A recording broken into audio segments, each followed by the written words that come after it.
Átomos dos diferentes elementos químicos. Um elemento químico é caracterizado por átomos com o mesmo número de prótons, o chamado número atômico.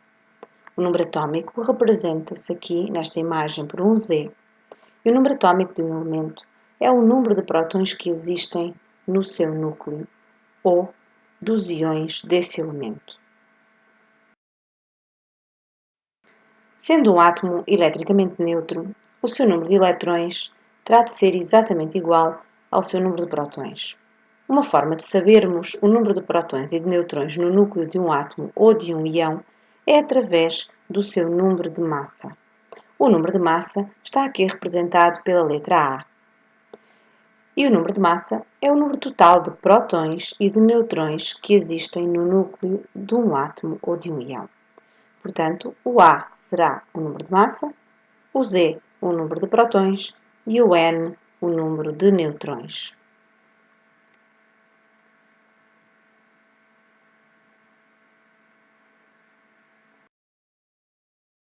Os átomos de um mesmo elemento químico têm o mesmo número atômico, isto é, igual número de prótons. Logo, terão que ter um igual número de eletrões. Quanto ao número de nêutrons, este pode não ser igual, pode variar. Por exemplo, existem 3 tipos de átomos de hidrogênio com diferentes números de massa: o prótio, o deutério e o trítio. Temos aqui o prótio, que tem um próton e nenhum neutrão, o deutério, que tem um próton e um neutrão, e o trítio, que continua a ter um próton e 2 neutrões. A estes elementos designamos isótopos, isótopos de hidrogênio. Temos aqui 3 isótopos de hidrogênio. Estes 3 átomos são todos átomos de hidrogênio, pois têm todos o número atômico igual a 1. No entanto, eles diferem no número de neutrões, ou seja, no seu número de massa. O prótio não tem neutrões, tendo apenas um próton. O deutério tem na mesma um próton, mas tem um neutrão. E o trítio, por sua vez, tem 2 neutrões e um próton.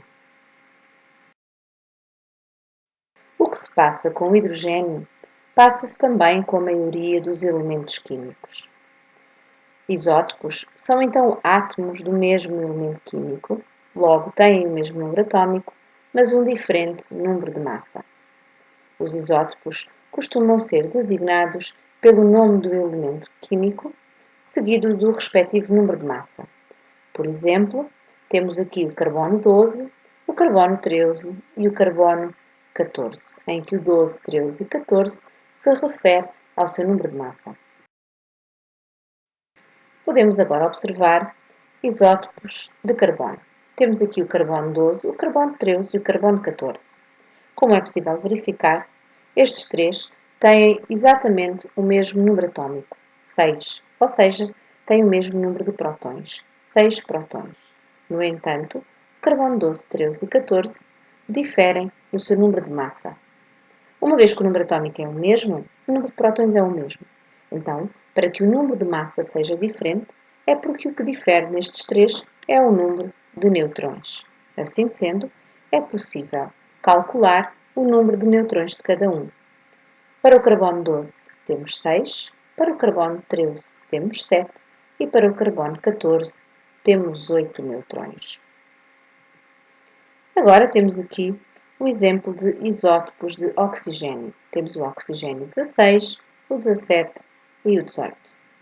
Mais uma vez, os isótopos correspondem ao mesmo elemento químico, neste caso oxigênio. Logo, o seu número atômico é o mesmo, que é 8, o seu número de prótons é 8. O que difere é o seu número de massa, ou seja, o seu número de neutrões, que no caso do oxigênio 16, o número de neutrões é 8, no oxigênio 17, o número de neutrões é 9 e no oxigênio 18, o número de neutrões é 10. Penso que já compreendeste que para calcular o número de neutrões basta subtrair o número de massa pelo número atômico. Os isótopos apresentam massas diferentes, uma vez que têm um número de neutrões diferente. Assim sendo, a massa atômica relativa de um elemento químico calcula-se a partir de uma média ponderada das massas dos isótopos que constituem o elemento e da sua abundância relativa. É possível aqui verificar os isótopos do cálcio. O cálcio 40, o cálcio 42, o cálcio 43 e o cálcio 44. Têm massas diferentes, abundâncias diferentes. Assim sendo, a massa atômica relativa do cálcio será a média ponderada dos seus 4 isótopos. Um átomo, em determinadas circunstâncias, pode ganhar ou pode perder eletrões. Quando tal acontece, formam-se íons. Por exemplo, um átomo de cloro ganha um eletrão, originando um íon negativo, a que damos o nome de anião. Temos então aqui um átomo de cloro, ganha um eletrão, forma o íon a que se dá o nome de íon cloreto. Como o número atômico do cloro é 17, o átomo de cloro, ao ganhar um eletrão, vai ficar com 18 eletrões. Este íon negativo pode representar-se desta forma. A carga elétrica, menos, é representada em expoente no lado direito. Referido, o átomo pode ganhar ou perder eletrões, originando íons. Quando um átomo perde eletrões, origina um íon positivo ou cation. Por exemplo, o cálcio tem tendência a perder 2 eletrões. Quando isso acontece, vai originar um íon positivo a que damos o nome de cation, cation cálcio. Como o cálcio perde 2 eletrões, o cation que se forma é um íon 2+. Como o número atômico do cálcio é 20, o átomo de cálcio, ao perder 2 eletrões, vai originar um íon de cálcio que fica com apenas 18 eletrões. Este íon pode ser representado desta forma. Carga elétrica 2+, que se representa em expoente do lado direito. Continuação de um bom trabalho.